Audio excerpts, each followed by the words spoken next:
My name is Dr. Von Crazy, and welcome to my guide to Klee, the only chibi character that can kill enemies with her cuteness. Well, and her bombs. So, to start off, let's check her talents.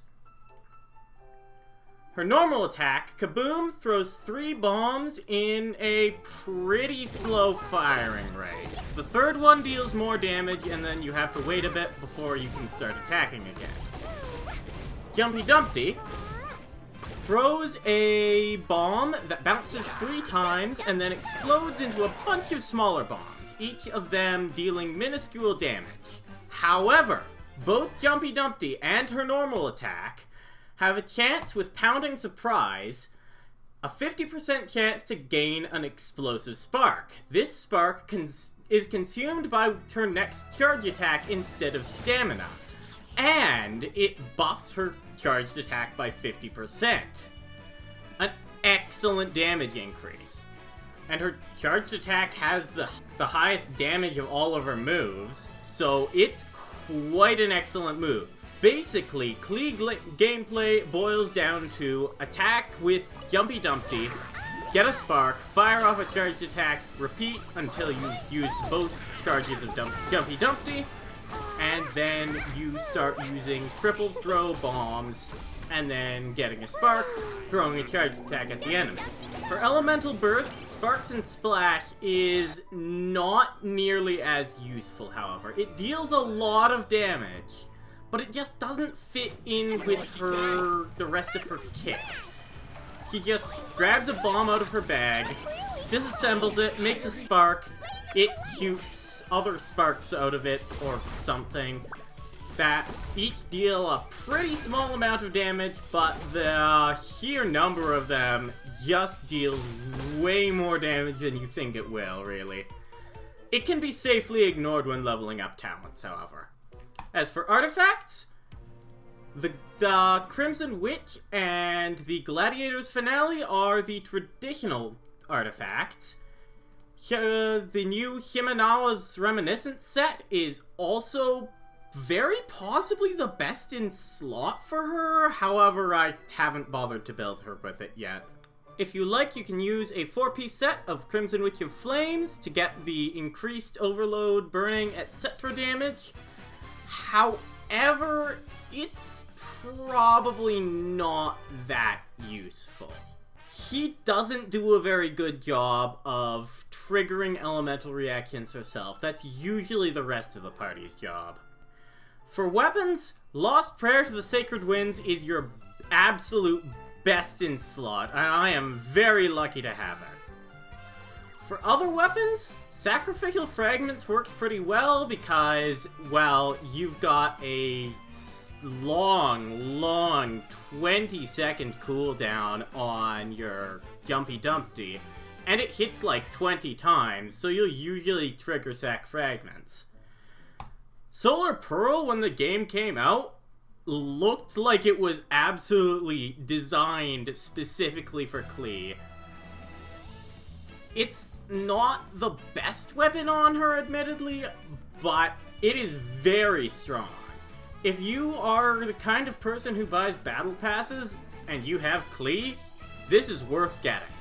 The Widsith has possibly the best ability in the game. Debut increases attack by a huge amount, area increases all elemental damage by a huge amount, and Interlude increases elemental mastery, which is less useful on Klee than it is on other Catalyst users, but still, it's worth using. If you don't have Lost Prayer to Sacred Winds, this is your best slot. And there's you figured this out. You can use Dodoko Tails to great effect on Klee. Dodo Venture, increasing normal attacks hitting increases charged attack damage. Then charged attacks increase her attack stat. It doesn't stack, but it's very strong. The only real problem with Dodoko Tails is that, well, all the other, except for Sacrificial Fragments, all the other weapons that are good on Klee have crit rate or crit damage as their bonus effects. However, Dodoko Tails has attack percent. Attack is good, he's still a DPS, but you'd usually rather have crit rate or crit damage in most cases, so it's not that great. After you've finished building her, her stats should look like around 2,000 attack, with somewhere around 80 crit rate and 150 crit damage. I'm a bit short on crit damage, unfortunately, plus a 90% pyro damage bonus if you've got a pyro damage cup. If you don't have a pyro damage cup, invest the stats that you miss from that into either attack or crit damage. As for characters that work well with Klee, the traditional most used character is Xingqiu. His Elemental Burst is an excellent Hydro applicator that actually makes it pretty easy for Klee to activate elemental reactions on her own, making that 4-piece Witch of Crimson Flames excellent. However, the most damage you can get out of Klee is a reverse melt with Kaya and Rosaria. The idea is you want to place constant cryo applicators on the battlefield, and those are what activate the things, elemental reactions, and Klee just fires off bombs to apply pyro as much as possible. The build I like using, however, is an Overload Klee build with Fischl. She summons Oz, Klee activates Overload with her first bomb, and then applies pyro with the second, or the second hit of Jumpy Dumpty usually, and then Fischl's Oz just keeps shooting them, keeps activating Overload. You could also realistically do this with a Raiden Shogun, but I haven't tried it yet, so I don't really know. A good Geo character like Albedo or Zhongli is an excellent choice. Klee has some of the worst defensive stats in the entire game, so having a powerful shield to offset that, like as Zhongli's E summons the best shield in the game, and Albedo creates a ton of shields, is an excellent choice for Klee. And finally, the most important character, the one you saw coming, I'm sure, is Bennett. Every Klee team, unless you're in the Abyss, should have Bennett on it. He is just such a powerhouse. He's way too strong for being just a 4-star. I don't know why they made him stronger than most 5-stars, but he's good, and he synergizes with Klee because, well, that pyro affinity gives him a bunch of extra damage. Now it's time for a practical demonstration.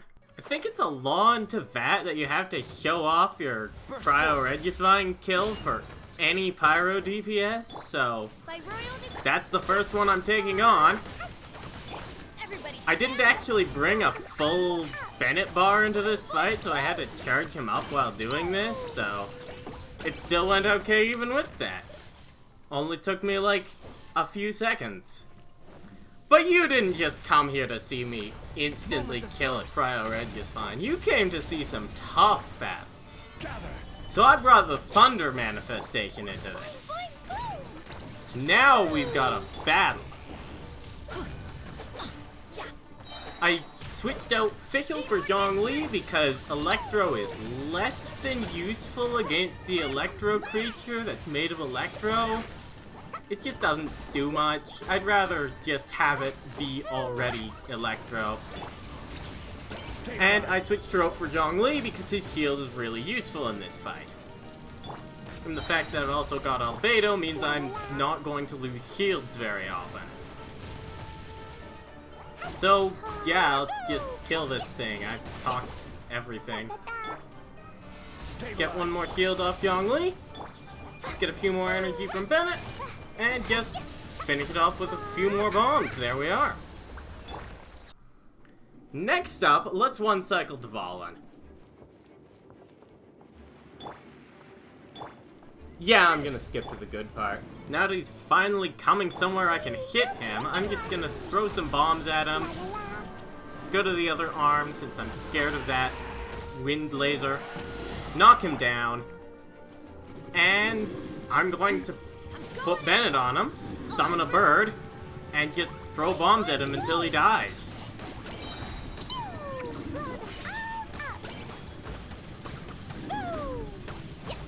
Not a problem at all. Next up, we've got Andreas. I find Andreas to be the absolute toughest 60 resin boss. Even stronger than Child, and way stronger than that Fatui girl, what's her face? Signora. I found Signora to be the easiest, honestly, even with a pyro team that's getting like half damage, but that's besides the point. We're talking about Andreas here. Andreas is pretty tough. I'm using the normal Albedo, Bennett, Klee team, and I'm getting my ass whooped. This didn't go as well as I'd hoped, but I'm not going to record a new one. No point, because, well, it still went really well, even with Klee dying. Bennett's just that strong. I just had to rub an egg on her face until she woke up, and now we're back in the game, and he's about to enter phase 2.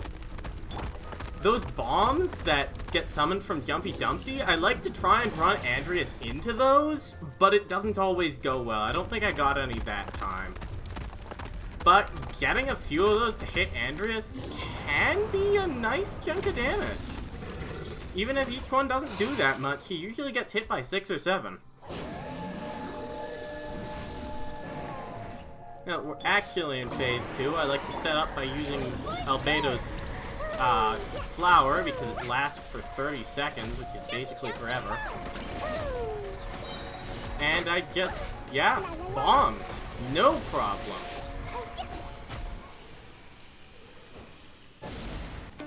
An assassin from our homeland. And finally, the boss that I had the most trouble with for the longest time. I'm fighting the Oceanid of Kingsa. I've switched Albedo for Diona because Albedo is completely useless, so I needed a different shielding character. Young Lee would have worked, but Diona's better against the Oceanid, so I used her.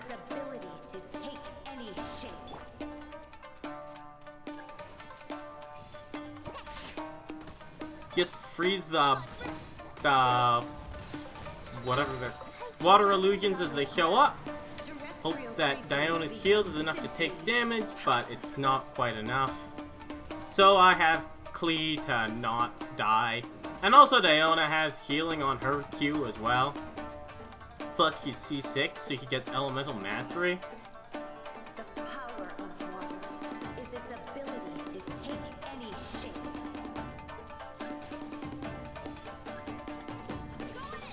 And this is the last wave of... No, it isn't. This is nowhere near the last wave. I am being a fool. I tried to use the... Oh, I did use the animation to not die from that. That time I had enough shield juice to survive that attack without taking damage. Use Fischl's ability to just cleave through those annoying-ass cranes and then get stomped by a frog. Luckily, Diona's here.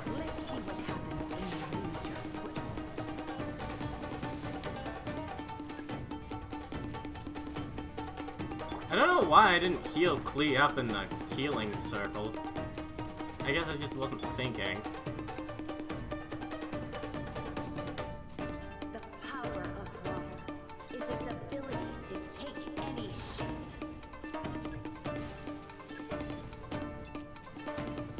Klee can hit these birds with her Elemental Burst, and also if you have C1, which I do, she can hit it with her C1's ability, which summons Elemental Burst sparks every now and again when she uses her normal attack. And I just use one final Diona ability to stop getting hit by the Oceanid's water explosion. All in all, Klee is an excellent pyro DPS. Her builds aren't that difficult to make, you don't need any 5-star weapons, and her kit is pretty tough to miss with, so I'd say she's the best one. If you just want to pick one up and play her, you're not going to have much trouble with this one. This has been a bit of an experiment for me. I usually do Let's Plays, but I was feeling like making a guide for Genshin, specifically for Klee because she's my main, and it was pretty neat to make. I liked making this. I usually don't like editing, but with this, I actually kinda did. Just puzzling everything together, making a neat little video. I might make another one soon. If this video gets 10 likes, I think I'll make a new one. So, thanks for watching. And I'll see you guys on whatever project I do next.